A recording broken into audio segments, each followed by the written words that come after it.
Hello friend, स्वागत है आप सभी का हमारे इस यूट्यूब चैनल मेजर टारगेट पर। तो दोस्तों, आज से हम लोग क्लास 10 के साइंस का क्रैश कोर्स को स्टार्ट कर रहे हैं और इसके साथ साथ हम लोग धीरे धीरे ना सभी विषय के क्रैश कोर्स को देखेंगे जो आपके बोर्ड परीक्षा के लिए आपको जो है ना अभी तक जो भी स्टूडेंट पढ़ाई नहीं किए हैं ना, तो वो क्रैश कोर्स के माध्यम से आप तैयारी को इम्प्रूवमेंट काफ़ी कर सकते हैं और अपने बोर्ड परीक्षा में 480 प्लस मार्क्स से पास आउट हो सकते हैं। ये हमारा गारंटी है। क्रैश कोर्स जो है ना डेली आप लोग का दोपहर में 1 बजे क्लास होगा, तो इस क्लास को ज्वाइन जरूर कीजिएगा और इस क्लास में ऐसे ऐसे महत्वपूर्ण ऑब्जर्व क्वेश्चंस को बताए जाएंगे जो आपके बोर्ड परीक्षा में सीधे सीधे पूछे जाएंगे। तो दोस्तों, आज के इस वीडियो में हम लोग क्लास 10 के क्रैश कोर्स के विज्ञान के वीडियोस को देखेंगे। इसमें भी हम लोग काफी महत्वपूर्ण ऑब्जर्व क्वेश्चंस यानी कि 40 मोस्ट इंपोर्टेंट ऑब्जर्व क्वेश्चंस को सेलेक्ट किए हैं जो आपके बोर्ड परीक्षा के लिए बहुत इंपॉर्टेंट है। और दोस्तों, अभी तक जो भी स्टूडेंट पढ़ाई कुछ भी नहीं किए हैं ना, तो क्रैश कोर्स के माध्यम से बोर्ड परीक्षा में 480 प्लस मार्क्स से पास आउट हो सकते हैं। और दोस्तों, इस वीडियो में हम लोग 40 ऐसे ऐसे महत्वपूर्ण ऑब्जर्व क्वेश्चंस को कवर किए हैं जो आपके एनसीईआरटी के न्यू पैटर्न पर आधारित है। तो फ्रेंड, अगर आप भी इस बार मैट्रिक बोर्ड परीक्षा देने वाले हैं ना, तो इस वीडियो को संपूर्ण शुरू से लेकर आखिर तक जरूर देखिएगा। तो फ्रेंड, फटाफट से वीडियो को लाइक कर दीजिएगा। अगर आप चैनल पर नए हैं ना, तो प्लीज चैनल को सब्सक्राइब करके बेल आइकन को प्रेस करके ऑल पर जरूर सिलेक्ट कर लीजिएगा ताकि जब भी लाइव क्लास हो ना, तो आपको नोटिफिकेशन मिलता रहे। अब चलिए फ्रेंड, देखते हैं यहाँ पे आज का पहला प्रश्न। तो देखिएगा, आज का पहला प्रश्न जो कि मोस्ट इंपोर्टेंट है, देखिएगा क्या कराए कि दृष्टि के भौतिक अनुभूति को कहा जाता है। ऑप्शन ए में आपको प्रकाश या फिर ध्वनि और ऑप्शन सी में आपका तरंग या फिर इनमें से कोई नहीं। काफी महत्वपूर्ण है। तो दोस्तों, दृष्टि के भौतिक अनुभूति को जो है ना प्रकाश कहा जाता है। यहाँ पे हमारा ऑप्शन नंबर ए जो है ना बिल्कुल से उत्तर हो जाएगा। और दोस्तों, प्रकाश एक अनुप्रस्थ विद्युतीय चुंबकीय तरंग है, साथ में इसे भी आप लोग को याद रखना है। अब चलिए फ्रेंड, देखते हैं यहाँ पे दूसरा प्रश्न जो कि मोस्ट इंपोर्टेंट। देखिएगा क्या कराए कि प्रकाश एक रूप है। ऑप्शन ए में आपका देगा शक्ति का या फिर ऊर्जा का और ऑप्शन सी में आपका देगा कार्य का या फिर बल का। तो दोस्तों, प्रकाश जो है ना एक ऊर्जा का रूप है, यानी कि यहाँ पे हमारा ऑप्शन नंबर बी जो है ना बिल्कुल से उत्तर हो जाएगा। और दोस्तों, सूर्य के प्रकाश से कौन सी विटामिन की प्राप्ति होती है? तो दोस्तों, सूर्य के प्रकाश से जो है ना विटामिन डी की प्राप्ति होती है, साथ में से भी आप लोग को याद रखना है। अब चलिए फ्रेंड, देखते हैं यहाँ पे 3 नंबर प्रश्न जो कि मोस्ट इंपोर्टेंट है। देखिएगा क्या कराए कि किसी माध्यम में प्रकाश की किरणें माध्यम के कणों को क्या करती है? गर्म करती है या फिर प्रकाशित करती है या फिर माध्यम के कणों में गति प्रदान करती है। और ऑप्शन डी में आपका दिया हुआ ए, बी एवं सी तीनों। तो दोस्तों, किसी भी माध्यम में प्रकाश की किरणें माध्यम के कणों को गर्म भी करती है, प्रकाशित करती है और इनके साथ साथ माध्यम के कणों में गति भी प्रदान करती है, यानी कि ये सभी करती है। ऑप्शन नंबर डी यहाँ पे हमारा बिल्कुल से उत्तर हो जाएगा। और दोस्तों, प्रकाश की चाल जो है ना अलग अलग माध्यम में अलग अलग होती है, साथ में इसे भी आप लोग को याद रखना है। अब चलिए फ्रेंड, देखते हैं यहाँ पे चौथा प्रश्न जो कि मोस्ट इंपोर्टेंट है। देखिएगा क्या कराए कि प्रकाश की किरणें गमन करती है। ऑप्शन ए में आपका दिया हुआ सीधी रेखा में या फिर तिरछी रेखा में और ऑप्शन सी में आपका दिया हुआ किसी भी दिशा में नहीं और ऑप्शन डी में आपका दिया हुआ इनमें से कोई नहीं। तो दोस्तों, प्रकाश की किरणें जो है ना हमेशा सीधी रेखा में गमन करती है, यानी कि यहाँ पे हमारा ऑप्शन नंबर ए जो है ना बिल्कुल से उत्तर हो जाएगा। ये भी प्रश्न बहुत इंपॉर्टेंट है। अब चलिए फ्रेंड, देखते हैं यहाँ पे 5 नंबर प्रश्न को। देखिएगा क्या कराए कि प्रकाश के परावर्तन के कितने नियम है? काफी महत्वपूर्ण है। ऑप्शन ए में आपका दिया हुआ 1 या फिर 2 और ऑप्शन सी में आपका दिया हुआ 3 या फिर 4। तो दोस्तों, प्रकाश के परावर्तन के 2 नियम होते हैं। यहाँ पे हमारा ऑप्शन और बी जो है ना बिल्कुल से उत्तर हो जाएगा। पहला नियम ये होता है कि आपतित किरण, परावर्तित किरण और आपतन बिंदु पर डाला गया लंब तीनों एक ही तल पर होते हैं। और दोस्तों, दूसरा नियम ये होता है कि आपतन कोण और परावर्तन कोण बराबर होते हैं। जिस तरह प्रकाश के परावर्तन के 2 नियम होते हैं, उसी प्रकार प्रकाश के अपवर्तन के भी 2 नियम होते हैं, साथ में इसे भी आप लोग को याद रखना है। तो दोस्तों, इस वीडियो में हम लोग जो है ना क्लास 10 के साइंस के क्रैश कोर्स के वीडियो को देख रहे हैं जो आपके बोर्ड परीक्षा के लिए बहुत इंपॉर्टेंट है। और जो भी स्टूडेंट है, जो भी छात्र छात्रा अभी तक कुछ भी पढ़ाई नहीं किए हैं ना, तो क्रैश कोर्स के माध्यम से अपने बोर्ड परीक्षा में 480 प्लस मार्क्स से पास आउट हो सकते हैं। बस आप लोग को डेली जो है ना दोपहर में 1 बजे क्लास करना होगा और इस 1 बजे के क्लास में जो है ना क्लास 10 के सभी विषय के क्रैश कोर्स में ऑब्जर्व प्रश्न को बताए जाएंगे। इसके साथ साथ जो है ना सब्जेक्टिव प्रश्न भी बताए जाएंगे। दोस्तों, अभी तक वीडियो को लाइक नहीं किए है ना फ्रेंड्स, वीडियो को लाइक जरूर कर लीजिएगा। और दोस्तों, चैनल पर नए हैं ना, तो प्लीज चैनल को सब्सक्राइब करके बेल आइकन को प्रेस करके ऑल पर जरूर सेलेक्ट कर लीजिएगा ताकि जब भी लाइव क्लास हो ना, तो आपको नोटिफिकेशन मिलता रहे। अब चलिए फ्रेंड, देखते हैं यहाँ पे 6 नंबर प्रश्न जो कि मोस्ट इंपोर्टेंट है। देखिएगा क्या कराए कि किसी वस्तु का प्रतिबिंब आंख के जिस भाग पर पड़ता है वह है ऑप्शन ए में आपका दिया कॉर्निया, या फिर रेटिना, और ऑप्शन सी में आपका दिया पुतली, या फिर आइरिस। तो दोस्तों किसी भी वस्तु का प्रतिबिंब आंख के जिस भाग पर बनता है ना उसे हम लोग रेटिना या फिर दृष्टि पटल कहते हैं। यानी कि यहाँ पे हमारा ऑप्शन और बी जो है ना बिल्कुल से उत्तर हो जाएगा। और दोस्तों मानव नेत्र में जो प्रतिबिंब बनता है वास्तविक उल्टा और वस्तु से छोटा बनता है। साथ में इसे भी आप लोग को याद रखना है। अब चलिए फ्रेंड देखते हैं यहाँ पे 7वां प्रश्न जो कि काफी महत्वपूर्ण है। तो देखिएगा क्या कराए कि आंख व्यवहार होता है ऑप्शन ए में आपका दिया हुआ है अवतल दर्पण की तरह, या फिर उत्तल लेंस की तरह, और ऑप्शन सी में आपका दिया हुआ है समतल दर्पण की तरह, और ऑप्शन डी में आपका दिया हुआ है इनमें से कोई नहीं। तो दोस्तों हमारे आंख में जो है ना उत्तल लेंस होता है। यानी कि यहाँ पे हमारा ऑप्शन बी जो है ना बिल्कुल से उत्तर हो जाएगा। अब चलिए फ्रेंड देखते हैं यहाँ पे 8 नंबर प्रश्न जो कि काफी महत्वपूर्ण है। देखिएगा क्या कराए कि मानव नेत्र में किस प्रकार का लेंस पाया जाता है, काफी महत्वपूर्ण है। तो यहाँ पे ऑप्शन ए में आपका दिया उत्तल लेंस या फिर अवतल लेंस, और ऑप्शन सी में आपका दिया हुआ है वलयाकार लेंस, या फिर इनमें से कोई नहीं। तो दोस्तों मानव नेत्र में जो है ना उत्तल लेंस पाया जाता है। यानी कि यहाँ पे हमारा ऑप्शन नंबर ए जो है ना बिल्कुल से उत्तर हो जाएगा। अब चलिए फ्रेंड देखते हैं यहाँ पे 9 नंबर प्रश्न जो कि मोस्ट इंपोर्टेंट। देखिएगा क्या कराए कि मानव नेत्र में जो बिंदु प्रकाश के लिए बिल्कुल सुग्राही नहीं होता उसे कहते हैं, काफी महत्वपूर्ण है। ऑप्शन ए में आपका दिया अंध बिंदु, या फिर पीत बिंदु, और ऑप्शन सी में आपका दिया हुआ दूर बिंदु, या फिर निकट बिंदु। तो दोस्तों मानव नेत्र में जो बिंदु प्रकाश के लिए बिल्कुल सुग्राही नहीं होता है ना तो उसे हम लोग अंध बिंदु कहते हैं। यानी कि यहाँ पे हमारा ऑप्शन नंबर ए जो है ना बिल्कुल से उत्तर हो जाएगा। और दोस्तों अंध बिंदु में जो है ना सबसे खराब प्रतिबिंब बनता है, और पीत बिंदु में सबसे साफ प्रतिबिंब बनता है। साथ में इसे भी आप लोग को याद रखना है। अब चलिए फ्रेंड देखते हैं यहाँ पे 10वां प्रश्न जो कि मोस्ट इंपोर्टेंट। देखिएगा क्या कराए कि मानव नेत्र जिस भाग पर प्रतिबिंब बनाते काफी महत्वपूर्ण है वह है ऑप्शन ए में आपका दिया कॉर्निया, या फिर परिताड़िका, और ऑप्शन सी में आपका दिया हो पुतली, या फिर दृष्टि पटल। तो दोस्तों मानव नेत्र के जिस भाग पर किसी भी वस्तु का प्रतिबिंब बनाता है ना उसे हम लोग दृष्टि पटल या फिर रेटिना कहते हैं। यानी कि यहाँ पे हमारा ऑप्शन डी जो है ना बिल्कुल से उत्तर हो जाएगा। दोस्तों अभी तक आप वीडियो को लाइक नहीं किए है ना फ्रेंड्स, वीडियो को लाइक जरूर कर लीजिएगा। और दोस्तों चैनल पर नए हैं ना तो प्लीज चैनल को सब्सक्राइब करके बेल आइकन को प्रेस करके ऑल पर जरूर सेलेक्ट कर लीजिएगा। और दोस्तों आप लोग का जो है ना आज से डेली 1 बजे क्लास होगा, और इस क्लास में क्लास 10 के सभी विषय के क्रैश कोर्स के माध्यम से जो है ना आप लोग को तैयारी हेवी करा देंगे, और आप अपने बोर्ड परीक्षा में 480 प्लस मार्क्स से पास आउट हो पाएंगे। मेरा गारंटी है आप लोग को डेली जो है ना 1 बजे क्लास करना होगा ही, क्योंकि जो भी स्टूडेंट तैयारी कुछ भी नहीं किए हैं ना, और जो भी स्टूडेंट तैयारी किए हैं तो क्रैश कोर्स के सभी वीडियो को जरूर देखिएगा। अब चलिए फ्रेंड देखते हैं यहाँ पे अगला प्रश्न है। तो देखिएगा 11वां प्रश्न जो कि काफी महत्वपूर्ण है। क्या कराए कि ऊर्जा का ऐसा ही मात्रक होता है, काफी महत्वपूर्ण है। ऑप्शन ए में आपका दिया कैलोरी, या फिर जूल, और ऑप्शन सी में आपका दिया ताप, या फिर इनमें से कोई नहीं। तो दोस्तों ऊर्जा का जो ऐसा यूनिट होता है ना जूल होता है। यहाँ पे हमारा ऑप्शन और बी जो है ना बिल्कुल से उत्तर हो जाएगा। और दोस्तों जूल को जो है ना हम लोग कैपिटल जे से दिखाते हैं। साथ में इसे भी आप लोग को याद रखना है। अब आइए फ्रेंड देखते हैं यहाँ पे 12वें प्रश्न को। देखिएगा क्या कराए कि आवेश का मात्रक है। ऑप्शन ए में आपका दिया कूलम, या फिर वोल्ट, और ऑप्शन सी में आपका दिया एम्पियर, या फिर इनमें से कोई नहीं। तो दोस्तों आवेश का जो ऐसा ही मात्रक होता है ना कूलम होता है। यहाँ पे हमारा ऑप्शन नंबर ए जो है ना राइट आंसर हो जाएगा। और दोस्तों विद्युत विभव विभवांतर या फिर विद्युत भाग बल का जो ऐसा ही मात्रक होता है ना वोल्ट होता है। और दोस्तों विद्युत धारा का ऐसा ही मात्रक एम्पियर होता है। साथ में इसे भी आप लोग को याद रखना है।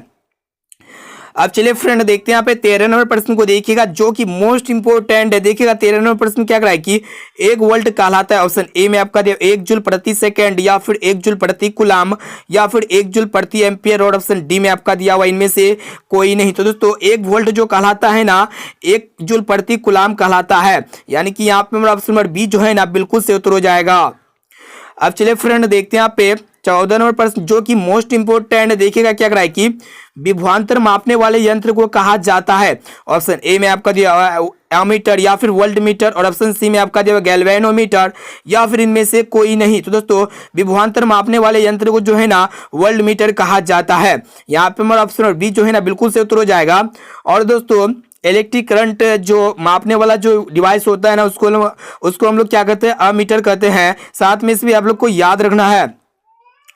अब आइए फ्रेंड देखते हैं 15 प्रश्न जो कि मोस्ट इंपोर्टेंट। देखिएगा क्या कराए कि एक ईवी जिसे हम लोग इलेक्ट्रॉन वोल्ट कहते हैं बराबर होता है। तो दोस्तों एक ईवी बराबर जो होता है ना कितना होता है 1.6 गुना 10 के पावर माइनस 19 जूल या फिर 1.6 गुना 10 के पावर माइनस 30 जूल या फिर 1.6 गुना 10 के पावर 27 जूल। और ऑप्शन डी में आपका दिया इनमें से कोई नहीं। तो दोस्तों एक ईवी जो बराबर होता है ना 1.6 गुना 10 to the power minus 19 joule के बराबर होता है। यानी कि यहाँ पे हमारा ऑप्शन नंबर ए जो है ना बिल्कुल सही उत्तर हो जाएगा। दोस्तों इस वीडियो में हम लोग काफी महत्वपूर्ण है साइंस के क्रेश कोर्स के वीडियो को देख रहे हैं और इस क्रेश कोर्स में हम लोग 40 मोस्ट इंपोर्टेंट ऑब्जर्व क्वेश्चंस को सिलेक्ट किए हैं जो आपके बोर्ड परीक्षा में पूछे जाएंगे। और दोस्तों ये 40% में से अगर आपको जो भी प्रश्न अगर याद ना होना तो उस प्रश्न को अपने नोटबुक में नोट करके उसे जरूर याद कर लीजिएगा। और इस वीडियो को संपूर्ण शुरू से लेकर आखिरी तक बिना स्किप किए एक एक क्वेश्चन को अच्छी तरह से याद करते हुए चलना है। और दोस्तों इस वीडियो को संपूर्ण देखने के बाद आप लोगों को कमेंट करके भी बताना है कि ये 40% में से पहले से आप लोगों को कितना प्रश्न याद था। तो यहाँ पे हमारा ऑप्शन नंबर ए जो है ना बिल्कुल से उत्तर हो जाएगा। और दोस्तों अभी तक वीडियो को लाइक नहीं किए ना तो प्लीज दोस्तों वीडियो को लाइक जरूर कर लीजिएगा। अब चलिए फ्रेंड देखते हैं यहाँ पे 16 नंबर प्रश्न को देखिएगा जो कि मोस्ट इंपोर्टेंट है। देखिएगा क्या करा है कि किसी पदार्थ की ऑक्सीजन से अभिक्रिया कर जलने की क्रिया को क्या कहते हैं। काफी महत्वपूर्ण है। ऑप्शन ए में आपका दिया दहन या फिर जलन या फिर अवकरण और ऑप्शन डी में आपका दिया हुआ है अपघटन। तो दोस्तों किसी भी पदार्थ में ऑक्सीजन से अभिक्रिया कर जलने की क्रिया को हम लोग दहन कहते हैं। यानी कि यहाँ पे हमारा ऑप्शन नंबर ए जो है ना बिल्कुल से उत्तर हो जाएगा। जैसे कि कोयला ऑक्सीजन की उपस्थिति में दहन होने के बाद क्या होता है इसमें काफी मात्रा में ऊष्मा का उत्सर्जन होता है। ठीक है अब चलिए फ्रेंड देखते हैं यहाँ पे अगला प्रश्न है।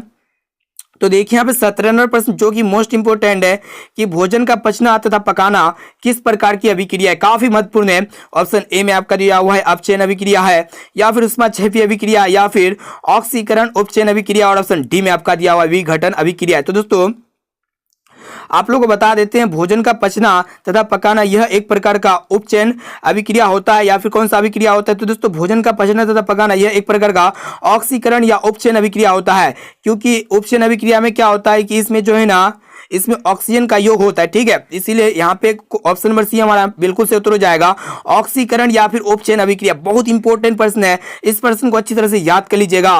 अब चलिए फ्रेंड देखते हैं यहाँ पे 18 नंबर प्रश्न को देखिएगा क्या कराए कि उपचयन अपचयन अभिक्रिया को क्या कहते हैं। ऑप्शन ए में आपका दिया रेडॉक्स अभिक्रिया या फिर उष्माशोषी अभिक्रिया और ऑप्शन सी में आपका दिया उष्माक्षेपी अभिक्रिया या फिर अवक्षेपण अभिक्रिया। तो दोस्तों उपचयन अपचयन अभिक्रिया को जो है ना हम लोग रेडॉक्स अभिक्रिया कहते हैं।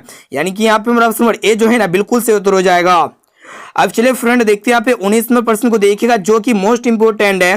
देखिएगा क्या कराए कि संक्षारण किस प्रकार की अभिक्रिया है। ऑप्शन ए में आपका दिया हुआ है अपचयन अभिक्रिया या फिर अवक्षेपण अभिक्रिया या फिर संयोजन अभिक्रिया और ऑप्शन डी में आपका दिया हुआ है उपचयन अभिक्रिया। दोस्तों संक्षारण जो है ना यह एक प्रकार का उपचयन अभिक्रिया होता है। सॉरी संक्षारण एक प्रकार का क्या होता है अपचयन अभिक्रिया होता है। यानी कि यहाँ पे हमारा ऑप्शन नंबर ए जो है ना बिल्कुल से उत्तर हो जाएगा क्योंकि संक्षारण में ऑक्सीजन तथा जल का योगदान होता है इसलिए इसको हम लोग क्या कहेंगे अपचयन अभिक्रिया कहेंगे। यानी कि यहाँ पे हमारा ऑप्शन नंबर ए जो है ना बिल्कुल से उत्तर हो जाएगा। अब आइए फ्रेंड देखते हैं यहाँ पे 20वां प्रश्न जो कि मोस्ट इंपोर्टेंट है। देखिएगा क्या कराए कि स्कूल की घंटी धातु की बनी होती है क्योंकि यह सोनोरस है या फिर चालक है या फिर तन्य है या फिर आघातवर्धी है। तो दोस्तों स्कूल की घंटी जो धातु की बनी होता है ना इसलिए क्योंकि यह सोनोरस है। यहाँ पे हमारा ऑप्शन नंबर ए जो है ना बिल्कुल से उत्तर हो जाएगा। दोस्तों अभी तक वीडियो को लाइक नहीं किया ना तो फ्रेंड्स वीडियो को लाइक जरूर कर लीजिएगा। और दोस्तों चैनल पर नए हैं ना तो प्लीज चैनल को सब्सक्राइब करके बेल आइकन को प्रेस करके ऑल पर जरूर सेलेक्ट कर लीजिएगा। और दोस्तों अगर आपका जो भी स्टूडेंट ऐसा स्टूडेंट है जो उसका कुछ भी तैयारी नहीं हुआ है ना तो इस वीडियो को अपने दोस्तों में एक बार जरूर शेयर कीजिएगा ताकि वो भी जो है ना क्रैश कोर्स के माध्यम से अपने बोर्ड परीक्षा में 480 प्लस मार्क्स से पास आउट हो सकते हैं। एक क्वेश्चन को अच्छी तरह से याद कर लेते हैं। तो आज से आप लोग का डेली जो है ना 1 बजे दोपहर में क्लास होगा और इस क्लास में क्लास 10 के सभी विषय के क्रैश कोर्स के थ्रू से जो है ना आप लोग को बहुत ही जल्दी जो है ना तैयारी को सिलेबस को पूरा करेंगे। ठीक है इसलिए आप लोग जो है ना सपोर्ट कीजिए वीडियो को लाइक जरूर कर लीजिएगा और चैनल पर नए हैं ना तो प्लीज चैनल को सब्सक्राइब जरूर कर लीजिएगा। अब चलिए फ्रेंड देखते हैं यहाँ पे 21 नंबर प्रश्न को देखिएगा क्या कराए कि देखिए यहाँ पे 21 नंबर प्रश्न है कि निम्न में से किस धातु को चाकू से काटा जा सकता है। बहुत इंपॉर्टेंट है। ऑप्शन ए में आपको दिया मैग्नीशियम या फिर क्रोमियम या फिर सोडियम और ऑप्शन डी में आपका दिया सल्फर। तो दोस्तों हम लोग जो है ना सोडियम को चाकू से आसानी से काट सकते हैं। और दोस्तों सोडियम को जो है ना किरोसिन तेल में डुबोकर रखा जाता है क्योंकि सोडियम जो होता है ना अत्यंत ज्वलनशील पदार्थ होता है तत्व होता है। अब आइए फ्रेंड देखते हैं 22वें प्रश्न को देखिएगा जो कि मोस्ट इंपोर्टेंट है। देखिएगा क्या कराए कि इस धातु से शुद्ध रूप में धातु की सतह चमकदार है, यह धातु के किस गुणधर्म को प्रदर्शित करता है? ऑप्शन ए में आपका दिया हुआ धात्विक चमक, या फिर आघात वर्धीयता, या फिर धातु की चालकता, या फिर धातु की सक्रियता। तो दोस्तों धातु शुद्ध रूप में धातु की जो सतह चमकदार होता है ना, ये धातु के धात्विक चमक गुणधर्म को प्रदर्शित करता है। यानी कि यहाँ पे ऑप्शन नंबर ए जो है ना बिल्कुल से उत्तर हो जाएगा। अब चलिए फ्रेंड देखते हैं यहाँ पे 23वें प्रश्न को देखिएगा क्या कर रहा है कि कौन सा अधातु कमरे के तापमान पर तरल अवस्था में पाया जाता है। बहुत इंपॉर्टेंट है और बहुत बार आपके मैट्रिक बोर्ड परीक्षा में पूछा भी जा चुका है। तो यहाँ पे ऑप्शन ए में आपको दे मरकरी, या फिर ब्रोमीन, और ऑप्शन सी में आपका दे सल्फर, या फिर सोडियम। तो दोस्तों ये ब्रोमीन एक प्रकार का अधातु होता है जो कमरे के ताप पर जो है ना तरल यानी कि द्रव अवस्था में पाया जाता है। और दोस्तों एक प्रश्न ये पूछे जाते हैं कि कौन सा धातु कमरे के तापमान पर द्रव अवस्था में पाया जाता है। तो दोस्तों वो आपका पारा होता है, जिसे हम लोग मरकरी भी कहते हैं। अब चलिए फ्रेंड देखते हैं यहाँ पे 24वें प्रश्न को देखिएगा क्या कर रहा है कि धातुएं आवर्त सारणी में किस ओर स्थित होता है। काफी महत्वपूर्ण है। ऑप्शन ए में आपका बाई ओर केंद्र में, या फिर दाई ओर के केंद्र में, या फिर लेथेनाइट तत्व के साथ, या फिर इनमें से कोई नहीं। तो दोस्तों ये भी प्रश्न जो है ना बहुत इंपॉर्टेंट है। तो दोस्तों धातुएं आवर्त सारणी में जो है ना बाई ओर के केंद्र में स्थित होता है। यहाँ पे हमारा ऑप्शन नंबर ए जो है ना बिल्कुल से उत्तर हो जाएगा। अब आइए फ्रेंड देखते हैं यहाँ पे 25वें प्रश्न को देखिएगा जो कि मोस्ट इंपोर्टेंट है। देखिएगा क्या कर रहा है कि मुख गुहा में आहार का कौन सा भाग पाचन होता है। ऑप्शन ए में आपका दिया प्रोटीन, या फिर कार्बोहाइड्रेट, और ऑप्शन सी में आपका दिया वसा, या फिर न्यूक्लिक अम्ल। दोस्तों आप लोगों को बता देते हैं जो मुख गुहा में आहार का जो है ना ये कार्बोहाइड्रेट भाग का पाचन होता है। यानी कि यहाँ पे मेरा ऑप्शन बी जो है ना बिल्कुल से उत्तर हो जाएगा। तो दोस्तों अभी तक आप वीडियो को लाइक नहीं किए है ना तो प्लीज़ फ्रेंड्स वीडियो को लाइक जरूर कर लीजिएगा। और दोस्तों चैनल पर नए हैं ना तो प्लीज़ चैनल को सब्सक्राइब करके बेल आइकन को प्रेस करके ऑल पर जरूर सेलेक्ट कर लीजिएगा, ताकि जब भी लाइव क्लास हो ना तो आपको नोटिफिकेशन मिलता रहे। अब चलिए फ्रेंड देखते हैं यहाँ पे 26वें प्रश्न को देखिएगा क्या कर रहा है कि स्वपोषी पोषण के लिए आवश्यक है। बहुत इंपॉर्टेंट है। ऑप्शन ए में आपका दिया पर्णहरित, या फिर सूर्य का प्रकाश, या फिर कार्बन डाइऑक्साइड, और ऑप्शन डी में आपका दिया हुआ है इनमें से सभी। तो दोस्तों जो भी पेड़ पौधे जो स्वयं पोषण करता है ना तो उसको हम लोग स्वपोषी पोषण करते हैं। तो उसके लिए क्या क्या आवश्यक होता है? पर्णहरित यानी कि क्लोरोफिल आवश्यकता होता है, आवश्यक होता है, सूर्य प्रकाश आवश्यक होता है, और आपका कार्बन डाइऑक्साइड गैस आवश्यक होता है। यानी कि ये सभी जो है ना आवश्यक होता है। यहाँ पे हमारा ऑप्शन डी जो है ना बिल्कुल से उत्तर हो जाएगा। ये भी प्रश्न जो है ना एमबीबीआई बहुत इंपॉर्टेंट है। अब चलिए फ्रेंड देखते हैं यहाँ पे 27वें प्रश्न को देखिएगा क्या कर रहा है कि प्रकाश संश्लेषण क्रिया में ऑक्सीजन बाहर निकलता है। ऑप्शन ए में आपका जल से, या फिर CO2 से, या फिर ग्लूकोज से, या फिर ऑप्शन डी में आपका दिया हुआ डिक्टियोजोम से। तो दोस्तों जब भी प्रकाश संश्लेषण की क्रिया होता है ना तो ऑक्सीजन बाहर कहाँ से निकलता है? CO2 से निकलता है। यानी कि यहाँ पे मेरा ऑप्शन बी जो है ना बिल्कुल से उत्तर हो जाएगा। ये भी प्रश्न बहुत इंपॉर्टेंट है।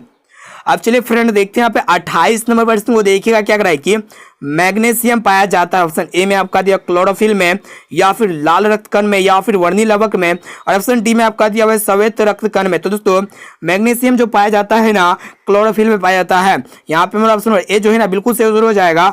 और दोस्तों रक्त 3 प्रकार के होते हैं। क्या क्या होते हैं? आरबीसी होता है, प्लेटलेट्स होता है, और आपका WBC होता है। यानी कि रक्त कितने प्रकार के होते हैं? 3 प्रकार के होते हैं। अब चलिए फ्रेंड देखते हैं यहाँ पे 29 नंबर प्रश्न जो कि काफी महत्वपूर्ण है। देखिएगा क्या कर रहा है कि क्लोरोफिल वर्णक का रंग है। ऑप्शन ए में आपका हरा, या फिर नीला, और ऑप्शन सी में आपका लाल, या फिर सफेद। तो दोस्तों क्लोरोफिल वर्णक का जो कलर होता है ना हरा होता है। यही क्लोरोफिल वर्णक के कारण क्या होता है? पत्तियों का रंग हरा होता है। यानी कि यहाँ पे मेरा ऑप्शन ए जो है ना बिल्कुल से उत्तर हो जाएगा। ये भी प्रश्न जो है ना बहुत इंपॉर्टेंट है। अब चलिए फ्रेंड देखते हैं यहाँ पे अगला प्रश्न है। तो देखिएगा 30 नंबर प्रश्न क्या कर रहा है कि कवक में पोषण की कौन सी विधि है? काफी महत्वपूर्ण है। ऑप्शन ए में आपका स्वपोषी, या फिर मृत जीवी, या फिर समभोजी, और ऑप्शन डी में आपका दिया हुआ है इनमें से कोई नहीं। तो दोस्तों कवक जो पोषण करता है ना ये मृत जीवी के शरीर से पोषण प्राप्त करता है। यानी कि यहाँ पे मेरा ऑप्शन बी जो है ना बिल्कुल से उत्तर हो जाएगा, मृत जीवी। दोस्तों इस वीडियो में हम लोग काफ़ी महत्वपूर्ण साइंस के क्रैश कोर्स के वीडियो में ऑब्जर्व प्रश्न को जो सम्मिलित किए हैं ना आपके फाइनल मैट्रिक बोर्ड परीक्षा में जो अभी तक कुछ भी नहीं पढ़े हैं ना वो बोर्ड परीक्षा में अच्छे से अच्छे मार्क्स ला सकते हैं। सिर्फ जो है ना वो क्रैश कोर्स की वीडियो को अगर अच्छी तरह से देख लेते हैं, अच्छी तरह से याद कर लेते हैं ना तो आपके बोर्ड परीक्षा में जो है ना 480 प्लस मार्क्स आएगा जो अभी तक कुछ नहीं पढ़ा है। ठीक है, तो इस वीडियो को संपूर्ण शुरू से लेकर आखिरी तक एक एक क्वेश्चन को कंसेंट्रेट होकर ध्यानपूर्वक याद होना चाहिए। और दोस्तों ये 40% में से अगर आपको जो भी प्रश्न अगर याद ना होना तो उस प्रश्न को अपने नोटबुक में नोट करके उसे जरूर याद कर लीजिएगा। और दोस्तों वीडियो को लाइक जरूर कर लीजिएगा। अब चलिए फ्रेंड देखते हैं यहाँ पे 31 नंबर प्रश्न जो कि काफी महत्वपूर्ण है। तो देखिएगा क्या करा है कि मनुष्य के शरीर में सोचने वाली ऊतक है। ऑप्शन ए में आपका पेशी ऊतक या फिर एपिथेलिक ऊतक या फिर संयोजी ऊतक या फिर तंत्रिका ऊतक। तो दोस्तों मनुष्य के शरीर में जो सोचने वाली ऊतक होता है ना, तंत्रिका ऊतक होता है। यानी कि यहाँ पे हमारा ऑप्शन डी जो है ना बिल्कुल से उत्तर हो जाएगा। अब चलिए फ्रेंड देखते हैं 32वां प्रश्न जो कि मोस्ट इंपोर्टेंट। देखिएगा क्या करा है कि मस्तिष्क का सबसे बड़ा भाग है। ऑप्शन ए में आपको प्रमस्तिष्क जिसे हम लोग सेरिब्रम कहेंगे, या फिर मध्य मस्तिष्क या फिर सेरिबेलम, और ऑप्शन डी में आपका दिया हुआ इनमें से कोई नहीं। तो दोस्तों मस्तिष्क का जो सबसे बड़ा भाग होता है ना प्रमस्तिष्क होता है। यानी कि यहाँ पे हमारा ऑप्शन नंबर ए जो है ना बिल्कुल से उत्तर हो जाएगा। और दोस्तों ये प्रमस्तिष्क जो होता है ना अग्र मस्तिष्क का भाग है, साथ में से भी आप लोग को याद रखना है। अब चलिए फ्रेंड देखते हैं 33वें प्रश्न को। देखिएगा जो कि मोस्ट इंपोर्टेंट। देखिएगा क्या करा है कि थायराइड ग्रंथि उपस्थित होती है, काफी महत्वपूर्ण है। ऑप्शन ए में आपका वृक्क के पास या फिर ट्रेकिया के दोनों ओर या फिर अमाशय के पास, और ऑप्शन डी में आपका दिया हुआ इनमें से कोई नहीं। तो दोस्तों जो थायराइड ग्रंथि होता है ना ये ट्रेकिया के दोनों ओर उपस्थित होता है। यानी कि यहाँ पे हमारा ऑप्शन बी जो है ना बिल्कुल से उत्तर हो जाएगा। अब चलिए फ्रेंड देखते हैं 34वें प्रश्न को। देखिएगा जो कि मोस्ट इंपोर्टेंट है। क्या करा है कि मनुष्य के शरीर की सबसे बड़ी ग्रंथि है, काफी महत्वपूर्ण है। ऑप्शन ए में आपका लीवर या फिर अग्नाशय, और ऑप्शन सी में आपका अंडाशय या फिर एड्रिनल। तो दोस्तों मनुष्य के शरीर की जो सबसे बड़ी ग्रंथि होता है ना लीवर या यकृत होता है। यानी कि यहाँ पे हमारा ऑप्शन नंबर ए जो है ना बिल्कुल से उत्तर हो जाएगा। अब चलिए फ्रेंड देखते हैं 35वें प्रश्न जो कि मोस्ट इंपोर्टेंट। देखिएगा क्या करा है कि मनुष्य में मादा जनन अंग में, यहाँ पे आप लोगों को बताना है कि मनुष्य में मादा जनन अंग से किस हार्मोन का स्राव होता है, काफी महत्वपूर्ण है।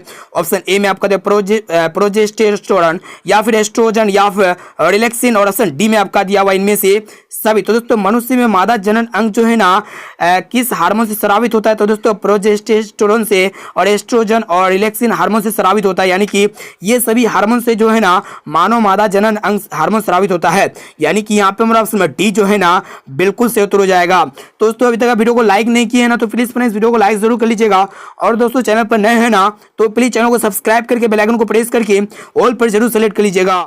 अब आइए फ्रेंड देखते हैं 36 नंबर प्रश्न जो कि काफी महत्वपूर्ण है। देखिएगा क्या करा है कि रक्त में ग्लूकोज की मात्रा नियंत्रित रहती है, काफी महत्वपूर्ण है। ऑप्शन ए में आपका ग्लूकागन के कारण या फिर इंसुलिन के कारण, और ऑप्शन सी में आपका गोस्ट्रिन के कारण, और ऑप्शन डी में आपका दिया हुआ है सोमेस्टोस्टेरिन के कारण। तो दोस्तों रक्त में जो ग्लूकोज की मात्रा नियंत्रित रहती है ना इंसुलिन के कारण रहता है। यानी कि यहाँ पे हमारा ऑप्शन बी जो है ना बिल्कुल से उत्तर हो जाएगा। और दोस्तों एक प्रश्न ये भी पूछे जाते हैं कि इंसुलिन की कमी से कौन सा रोग होता है? तो दोस्तों डायबिटीज नामक रोग होता है, साथ में से भी आप लोग को याद रखना है।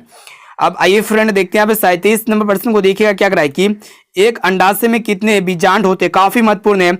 ऑप्शन ए में आपका दिया एक या फिर अनेक, और ऑप्शन सी में आपका दिया 3 4, और ऑप्शन डी में आपका दिया हुआ इनमें से सभी। तो दोस्तों एक अंडाशय में जो है ना कितने बीजांड होते हैं? तो दोस्तों एक अंडाशय में जो है ना एक, अनेक और 3 4 यानी कि ये सभी बीजांड होते हैं। यानी कि यहाँ पे हमारा ऑप्शन डी जो है ना बिल्कुल से उत्तर हो जाएगा। अब चलिए फ्रेंड देखते हैं 38 नंबर प्रश्न को। देखिएगा क्या करा है कि आलू में जनन कैसे होता है, काफी महत्वपूर्ण है। ऑप्शन ए में आपका दिया मुकुलन के द्वारा, या फिर बीजाणु जनन के कारण, या फिर कायिक प्रवर्धन के द्वारा, या फिर अपघटन के द्वारा। तो दोस्तों जो आलू में जनन होता है ना ये आपका कायिक प्रवर्धन के द्वारा होता है। यानी कि यहाँ पे हमारा ऑप्शन सी जो है ना बिल्कुल से उत्तर हो जाएगा। अब चलिए फ्रेंड देखते हैं 39 नंबर प्रश्न जो कि काफी महत्वपूर्ण है। क्या करा है कि अलैंगिक जनन के समय कौन सी विभाजन होता है, काफी महत्वपूर्ण है। ऑप्शन ए में आपका समसूत्री विभाजन, या फिर असमसूत्री विभाजन, या फिर अर्धसूत्री विभाजन, और ऑप्शन डी में आपका दिया हुआ है ए और बी दोनों। तो दोस्तों अलैंगिक जनन के समय जो है ना कौन सा विभाजन होता है वही आप लोग को बताना है। तो दोस्तों अलैंगिक जनन के समय जो है ना कौन कौन सा विभाजन होता है? समसूत्री विभाजन और असमसूत्री विभाजन, और इसके साथ साथ यहाँ पे हमारा ऑप्शन डी जो है ना बिल्कुल से उत्तर हो जाएगा। यानी कि समसूत्री विभाजन और असमसूत्री विभाजन होता है, ए और बी दोनों होता है। अब चलिए फ्रेंड देखते हैं यहाँ पे आज का लास्ट और अंतिम प्रश्न जो कि काफी महत्वपूर्ण है। देखिएगा क्या करा है कि जीव जिस प्रक्रम के द्वारा अपनी संख्या में वृद्धि करते हैं उसे कहा जाता है। ऑप्शन ए में आपका जनन या फिर श्वसन, और ऑप्शन सी में आपका प्रचलन या फिर उत्तेजनशीलता। तो दोस्तों जीव जिस प्रक्रम के द्वारा अपनी जनसंख्या में वृद्धि करता है ना उसे हम लोग जनन, प्रजनन या फिर रिप्रोडक्शन कहते हैं। यानी कि यहाँ पे हमारा ऑप्शन ए जो है ना बिल्कुल से उत्तर हो जाएगा। तो दोस्तों इस वीडियो में हम लोग काफी महत्वपूर्ण है साइंस के क्रैश कोर्स के वीडियो को देखे जो आपके बोर्ड परीक्षा में 40% में से बहुत सारे प्रश्न जो है ना हूबहू देखने को मिलेगा। और दोस्तों जो भी स्टूडेंट अभी तक कुछ भी तैयारी नहीं की है ना, तो क्रैश कोर्स के माध्यम से वो अपने बोर्ड परीक्षा में बहुत ही अच्छे मार्क्स से पास आउट हो सकते हैं। बस क्रैश कोर्स की वीडियोस को आप लोग जरूर देखिएगा। डेली 1 बजे या फिर 2 बजे क्लास होगा। अगर 1 बजे क्लास नहीं हुआ ना, 1:45 में क्लास होगा 100%, लेकिन 1 बजे से 2 बजे के बीच में कभी भी आपका क्लास होगा तो क्लास को जरूर कीजिएगा। और इस क्लास में ऐसे महत्वपूर्ण ऑब्जेक्टिव क्वेश्चंस को बताए जाएंगे जो आपके बोर्ड परीक्षा में 100% पूछे जाएंगे, ये मेरा गारंटी है। और क्रैश कोर्स के सभी वीडियोस को देख लेते हैं ना, तो आप बोर्ड परीक्षा में 480 प्लस मार्क्स से उत्तीर्ण हो पाएंगे, ये हमारा गारंटी है। तो दोस्तों अभी तक वीडियो को लाइक नहीं किया है ना, तो प्लीज फ्रेंड्स वीडियो को लाइक जरूर कर लीजिएगा। और दोस्तों चैनल पर नए हैं ना, तो प्लीज चैनल को सब्सक्राइब करके बेल आइकन को प्रेस करके ऑल पर जरूर सेलेक्ट कर लीजिएगा, ताकि जब भी लाइव क्लास हो ना तो आपको नोटिफिकेशन मिलता रहे। अब चलिए फ्रेंड देखते हैं यहाँ पे आज का होमवर्क प्रश्न जो स्पेशली आपके लिए लिया गया है। देखिएगा क्या कराए कि डायनेमो से किस प्रकार की धारा प्राप्त होती है। ऑप्शन ए में आपका दिया दिष्ट धारा, या फिर प्रत्यावर्ती धारा, और ऑप्शन सी में आपका दिया दोनों धाराएं, और ऑप्शन डी में आपका दिया इनमें से कोई नहीं। तो दोस्तों डायनेमो से जो है ना किस प्रकार की धारा प्राप्त होती है, इसका जवाब जो है ना आप लोग को कमेंट करके बताना है। और दोस्तों साथ में भी बताना है कि क्रैश कोर्स में 40% में से पहले से आप लोग को कितना प्रश्न याद था, इसका भी जवाब जो है ना आप लोग को हमें कमेंट करके जरूर बताइएगा। अब आइए फ्रेंड देखते हैं यहाँ पे। तो दोस्तों अभी तक वीडियो को लाइक नहीं किया है ना, तो फ्रेंड्स वीडियो को लाइक जरूर कर लीजिएगा। इस वीडियो को अपने दोस्तों में एक बार जरूर शेयर कीजिएगा। और दोस्तों चैनल पर नए हैं ना, तो प्लीज चैनल को सब्सक्राइब करके बेल आइकन को प्रेस करके ऑल पर जरूर सेलेक्ट कर लीजिएगा, ताकि जब भी लाइव क्लास हो ना तो आपको नोटिफिकेशन मिलता रहे। तो फ्रेंड फिर मिलते हैं जल्दी अगले वीडियो पे।